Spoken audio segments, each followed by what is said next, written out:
Más del 21% de los niños está en situación de pobreza. En Navarra, cada vez más menores tienen necesidades de alimentación y además hay 19.300 hogares con todos sus miembros en paro.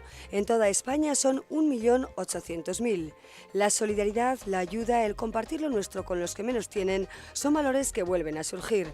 Cáritas es el organismo oficial de la Iglesia creado para promover, orientar y coordinar la acción caritativa y social en las diócesis de Pamplona y Tudela entre los más pobres. Trabaja por la promoción integral de la persona, a la vez que denuncia todas aquellas condiciones personales, sociales y estructurales que generan injusticia y exclusión. Esta noche nos sentamos cara a cara con el delegado de Cáritas en Navarra, Ángel Iriarte. Ángel Iriarte, muy buenas noches. Muy buenas noches. ¿Ha traído esta crisis económica en la que estamos metidos nuevos pobres a Navarra? Sí, indudablemente. En Cáritas solemos decir, y con muchos estudios, que tristemente cuando tenemos bonanza económica, las desigualdades sociales no desaparecen. Pero cuando vienen crisis económicas, las desigualdades sociales crecen. E indudablemente la crisis ha traído más desigualdades y ha traído más pobres a Navarra. Esos nuevos pobres, ¿cómo sabemos que lo son? Vamos a ver, la pobreza siempre es un... No hablo del número, no hablo de que haya más, Sí. sino de en qué ha cambiado la gente que ahora necesita para comer. Sí, vamos a ver, la pobreza siempre es un término relativo. O sea, somos pobres respecto o en relación a. No es lo mismo ser pobre en Centroáfrica que ser pobre en España. Bueno, entonces hay que poner unos parámetros. Europa ha puesto como parámetro del límite de lo que comienza a ser pobreza el tener unos ingresos inferiores al 60% de la mediana de la renta. Para que la gente nos pueda entender, es ingresar menos de 600 y pico euros. Eso es ser pobre. Y pobreza severa, eso sería la pobreza, digamos, relativa, y la pobreza severa sería en Navarra, hablando llanamente, estar ingresando menos de 454 euros al mes. Entonces, cualquiera que estemos viviendo y tengamos que ir a la compra y pagar el recibo de la luz, sabemos que sería tener menos de 454 euros o que sería tener menos de 600 y pico euros. ¿Ha atendido a muchas personas que llegan así diciendo, mire, he perdido mi trabajo, he agotado el paro y estoy en esta situación? Yo personalmente no, porque no soy en Cáritas el que está, digamos, en la puerta, pero los que están en la acogida de Cáritas han recibido infinidad de personas, de familias en esta situación. ¿Y cuál es el primer paso que se da? Vamos a ver, el primer paso que se da cuando llega alguien en esas condiciones es ver si tiene derecho a recibir alguna prestación pública. Porque la gente que no había estado nunca en estas situaciones desconoce cuáles son los recursos, digamos, públicos. Entonces, lo primero es ver, bueno, si esa persona, esa familia, pues tienen derecho a una renta de integración social, o si el problema que tienen derecho a una ayuda de emergencia, lo que sea. Si eso no se da, que se da la situación que no tengan ningún derecho, es entonces cuando Cáritas entra, digamos, a intentar solventar el problema que tienen. O sea que hay mucha gente que la primera puerta a la que llama es la de Cáritas. Hay gente que sí. Que la hay mucha desinformación puerta... entonces a ese respecto. Hombre, quizá conforme va prolongándose la crisis cada vez hay más información, pero sí notábamos nosotros, y yo creo que os lo comentábamos a los medios de comunicación al comienzo de la crisis, que una de las primeras demandas era demanda de información. Conforme ha ido prolongándose la crisis, la gente tiene más información, ¿no? Y quizá la mayoría, o sin quizás, la mayoría de la gente que nos viene después de haber estado en el servicio social de base o en otras instituciones. O sea que ahora las ayudas, fundamentalmente, ustedes gestionan algunas de ellas, ¿no? Sí, o sea, lo primero, como te digo, es ver si hay algún derecho que puedan ejercer. Y si no es entonces cuando Cáritas, digamos, analiza con esa familia, con esa persona, cuál es su situación y vemos en qué podemos ayudarle. Si le ayudamos en alimentación o le ayudamos en vivienda, en temas de vivienda, o le ayudamos, entonces es cuando se actúa. Porque ustedes han llegado hasta dar ayudas directas para pagar un alquiler ¿Han llegado a dar de comer? Sí, sí. Datos muy a grosso modo del ejercicio pasado. En ayudas de vivienda para pagar el alquiler de una habitación, en la mayor parte de los casos, para pagar suministros, etcétera, aproximadamente hemos dado 1 millón de euros en esas ayudas.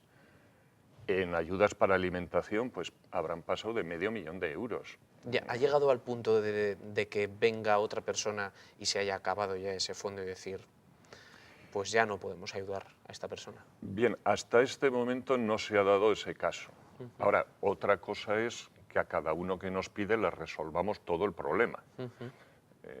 Si alguien nos viene, por ejemplo, y dice, oye, a mí me van a desahuciar y tengo que pagar una hipoteca de no sé cuántos, Cáritas es imposible que afronte esas cosas. Entonces, posiblemente no le hemos resuelto todo el problema, pero intentamos resolver pues, que esa familia no tenga que estar durmiendo en la calle. Estamos viendo casos de desahucios que realmente le ponen a uno los pelos de punta. Hemos conocido hace muy poco el de una mujer con su hijo discapacitado. ¿Usted cree que esto tiene solución? Porque parece que la solución ahora es ayudar, dar un dinero directo y decir, bueno, pues que vaya a otro sitio. Pero no hemos evitado el problema de raíz. Vamos a ver, la raíz del problema no se va a solucionar mientras en esta sociedad no haya trabajo. Es decir, mientras la gente en esta sociedad no pueda acceder a un puesto de trabajo con el cual poder sostener una vida normalizada de sus gastos de vivienda, sus gastos de alimentación, de vestido, etcétera, no se va a dar la normalidad. Mientras no se dé eso, la sociedad lo que tiene que hacer es paliar las consecuencias de que no haya trabajo. Entonces, decimos, la solución total sería trabajo. Ahora, mientras tanto, una sociedad puede permitir que habiendo cantidad de vivienda vacía, haya gente que esté poco menos que en la calle. Esa sería la cuestión. ¿Es Navarra una comunidad solidaria? ¿Somos solidarios aquí?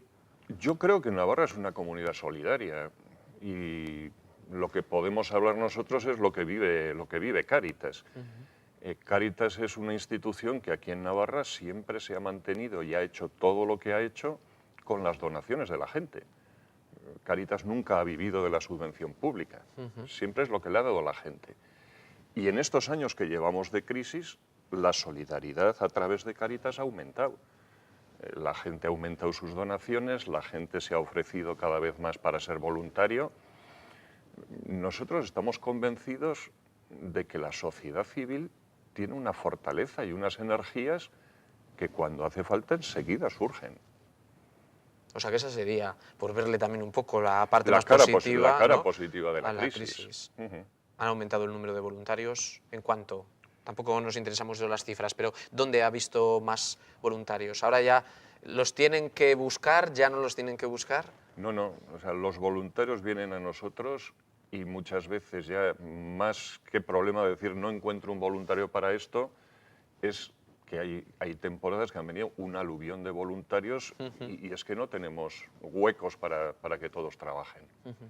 ¿Y los niños dentro de la crisis dónde están ahora mismo? Decíamos al principio del programa, dábamos algunos datos, estamos hablando de más del 21% de los niños de Navarra que están en situación de pobreza.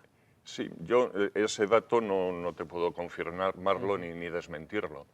Pero, este es uno de los últimos que ha dado UNICEF, por ejemplo. Pero si nosotros lo que estamos viendo a lo largo de esta crisis es que atendemos cada vez a más unidades familiares con menores a su cargo, bien sean monoparentales o haya una pareja, y eso nuestros datos dicen que va incrementándose poco a poco durante toda la crisis.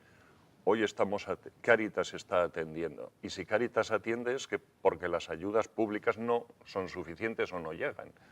Está atendiendo a muchas más familias con menores a su cargo que antes de la crisis. ¿Qué tipo de personas son las que se encuentran ahora mismo en exclusión social? Vamos a ver, en exclusión social o en vulnerabilidad, que serían los dos conceptos, exclusión social pues serían esos que padecen la pobreza severa y la vulnerabilidad comenzaría en la pobreza relativa. Lo primero, solemos decir nosotros, es que están todos los que estaban antes de la crisis. Es decir, antes de la crisis existían pobres y existía, para una sociedad desarrollada como la nuestra, un número muy grande de pobres. ¿Quiénes han ido agregándose ahí? Pues han ido agregándose, en primer lugar, aquellos que tenían una situación en la sociedad más débil. Por ejemplo, el grupo de inmigrantes. O sea, ¿quiénes perdieron los primeros los trabajos? Los perdieron los inmigrantes. Pero conforme la crisis se ha ido prolongando en el tiempo, ya eso no solo ha afectado a los más débiles de la estructura social, sino que ha comenzado a afectar también a gente que la considerábamos absolutamente normalizada e integrada en la sociedad. Y con unos ingresos, con además, unos ingresos en aquellos momentos más que suficientes. Y si cada uno de nosotros nos ponemos a pensar, ¿quién de nosotros no tiene un hermano, un primo, un hijo, un cuñado que no esté en una situación de paro?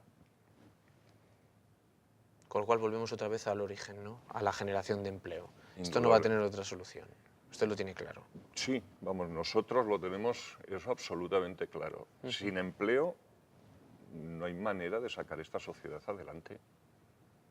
Dentro de esas personas en exclusión social, usted hablaba de los inmigrantes, hay otro tipo de inmigración también. ¿Qué nivel de extranjeros? Es decir, ¿se sigue manteniendo también el nivel ahí o incluso ha aumentado este 2013? No, vamos a ver. La población inmigrante, por una parte, hay un sector de esa población inmigrante que lleva ya mucho tiempo y ha logrado, bastantes de ellos, la nacionalidad. Es decir, son españoles como somos, como somos nosotros. Pero hay mucha gente que todavía no tiene papeles, ¿no? Bien.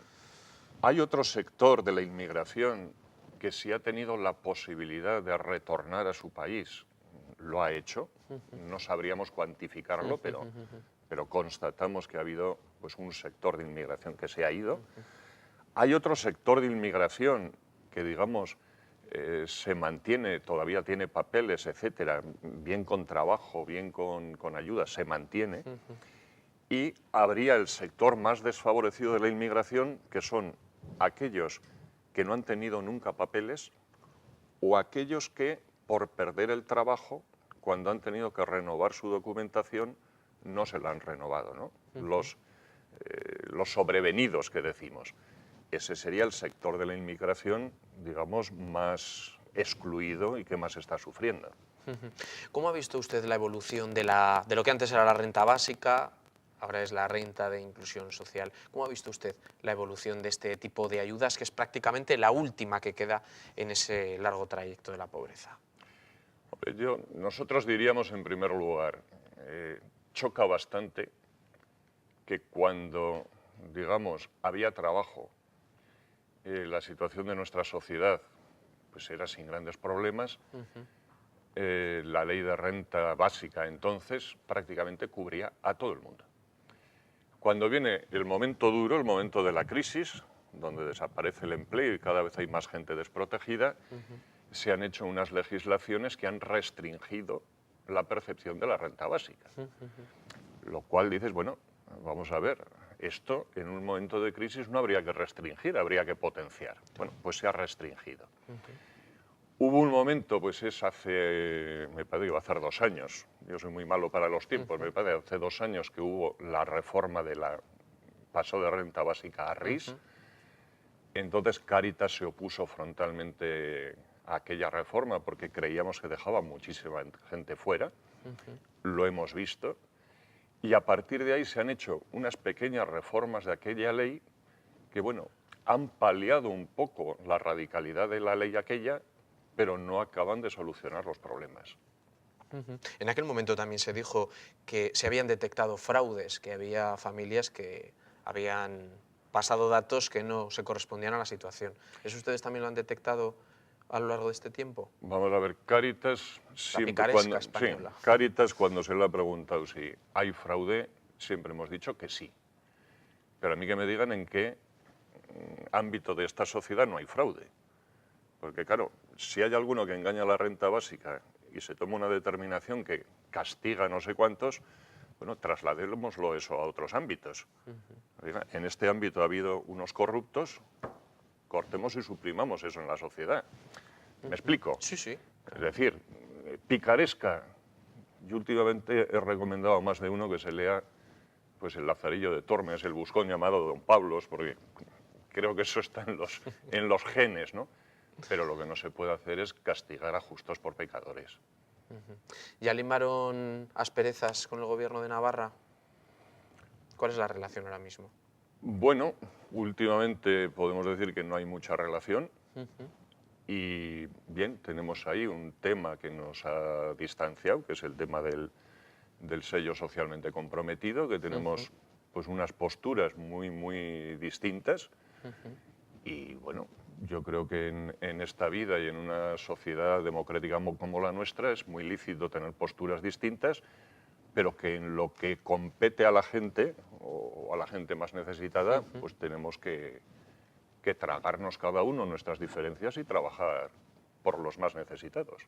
¿Y por qué están distanciados? ¿Han intentado recortar distancias? Por el bien de todos, vaya. Sí, vamos a ver, Cáritas sigue haciendo el mismo papel que estaba haciendo antes de eso. Fue sorprendente su rueda de prensa en su momento, ¿no? ¿Por qué cree usted que era una iniciativa esa que usted ha nombrado, la del sello socialmente comprometido? Dijo que era una iniciativa que consideraban un claro paso hacia la privatización de la atención a los desfavorecidos. Vamos a ver, quizás se enfocó... ¿Se arrepintió un poco de no, aquellas tensiones o no? No, vamos a ver. El fondo de la cuestión, todo Cáritas estábamos absolutamente de acuerdo. Lo que podemos decir, bueno, pues si lo hubiese dicho esta persona en vez de Ángel Iriarte, igual lo hubiese dicho más suave o más fuerte. Pero en el fondo de la cuestión, todo Cáritas estamos absolutamente de acuerdo. Se polarizó mucho con ese tema de la privatización, pero quizá el núcleo central para Cáritas no era ese, que en todo el dossier de prensa me parece que aparecía media línea. El punto fundamental era que creemos que esa legislación lo que iba a suponer para Cáritas era perder su independencia. Y Cáritas, queriendo mantener su identidad, pues no podíamos perder la independencia. Ese era el núcleo gordiano de nuestra discrepancia. Pero con el resto de entidades que también han obtenido y van a seguir obteniendo ese sello, ¿a usted qué le parece? Pues estamos hablando de que personas físicas que apoyan con sus donativos pues, a proyectos tengan derecho a deducir en la cuota del IRPF, bueno, en fin, parece que son proyectos distinguidos que pertenecen a todo tipo de ámbitos, ¿no? Y que a muchos les puede facilitar el poder moverse, el poder seguir colaborando. Bien, vamos a ver. Nosotros no estamos en contra de que el Gobierno, el Parlamento, digamos, hagan una legislación que favorezca o impulse, incite a la gente a hacer donaciones. Eso nos parece perfecto. Lo único que no nos parece, digamos, de recibo, es que para que los socios o donantes de Cáritas tengan ese incentivo fiscal, Cáritas tenga que hacer lo que le diga el Gobierno de Navarra. Pues mire, llevamos muchos decenios trabajando, mucho antes de que existiese Departamento de Política Social, Servicios Sociales de Base, y siempre lo hemos hecho desde la independencia. Y creemos que ese es un valor, y además creemos que es un valor muy reconocido en nuestra sociedad. Entonces, queremos seguir haciéndolo. Entonces, ¿en contra de que hay incentivos? En absoluto. Pero queremos seguir siendo Cáritas la que se dice a sí misma, nosotros ahora vamos a trabajar aquí y lo vamos a hacer de esta manera. Pero, por ejemplo, ustedes reciben un dinero para renta de inclusión social. Bueno, ¿Y ustedes lo gestionan como quieren o no? ¿O también les dicen cómo lo tienen que hacer? No, vamos a ver. Ese punto sí que me gusta que lo saques porque sí que quisiera aclararlo bien. Vamos a ver. En la gestión por parte del Departamento de Políticas Sociales de la renta de integración social, se dan unas disfunciones. ¿Qué disfunciones? Que se tarda más tiempo del debido en resolver los expedientes de la renta básica. ¿Eso qué implica? Eso implica que la gente que tiene necesidad no recibe las prestaciones sociales cuando debiera, sino que se retrasa. Bueno, lo primero que tendría que hacer el Departamento de Políticas Sociales es eliminar los retrasos.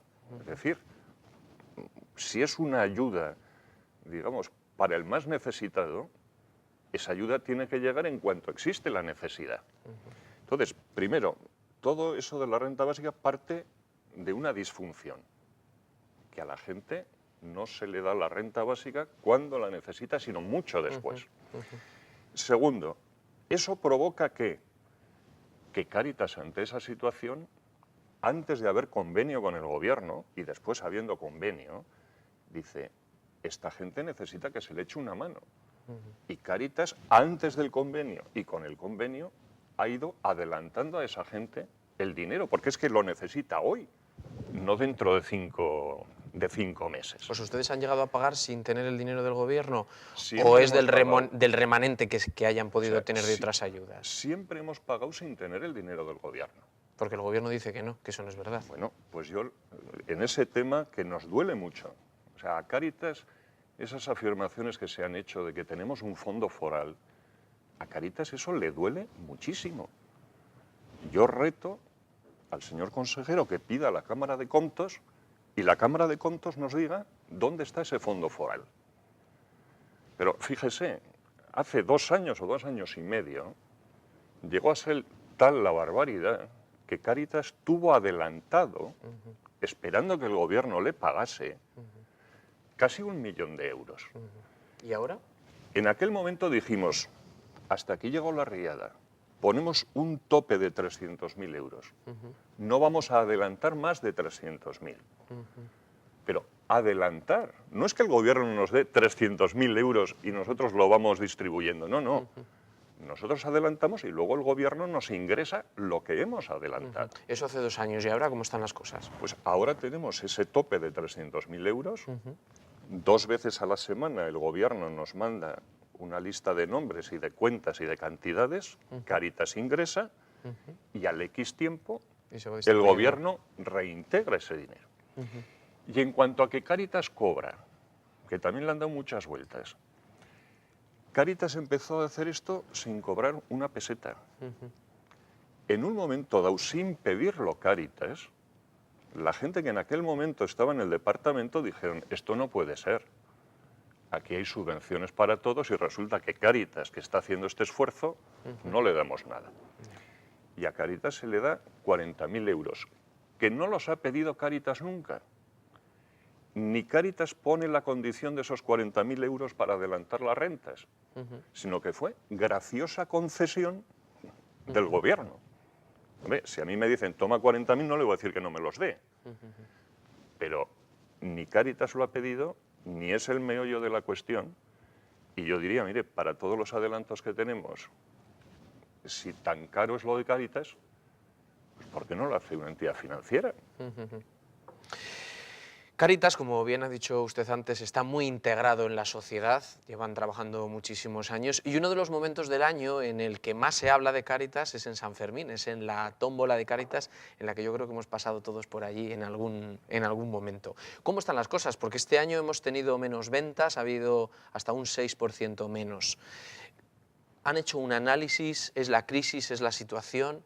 Porque parece que se contrapone, ¿no? El hecho de que aumente el voluntariado, que aumente la caridad, que aumente el movimiento de Vamos a ayuda. ver, la tómbola es un fenómeno muy curioso y muy especial, ¿no?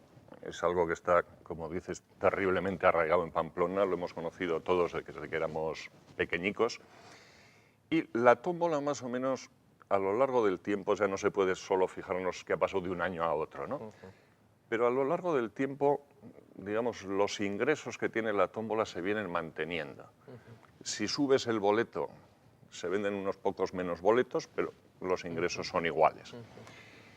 En la tómbola hay otra cosa que influye muchísimo, que es la meteorología. O sea, si durante el tiempo de la tómbola hay 2 semanas que hace frío o está lloviendo o hace 45 grados, eso influye terriblemente. Y luego, indudablemente, estamos en crisis. Y si alguien compraba antes pues 20 boletos, pues igual ahora compra 15, ¿no? Pero no le vemos, o sea, ningún peligro en la estabilidad de la tómbola en el tiempo. La seguiremos viendo en el Paso de Sarasate. Yo creo que sí. Pues esperemos ver también que sigue manteniéndose ese nivel de voluntariado, que eso es una gran responsabilidad social la que tenemos. Ángel Iriarte, director de Cáritas en Navarra, muchísimas gracias y muy buenas noches. Muchísimas gracias a vosotros. Gracias. Buenas noches.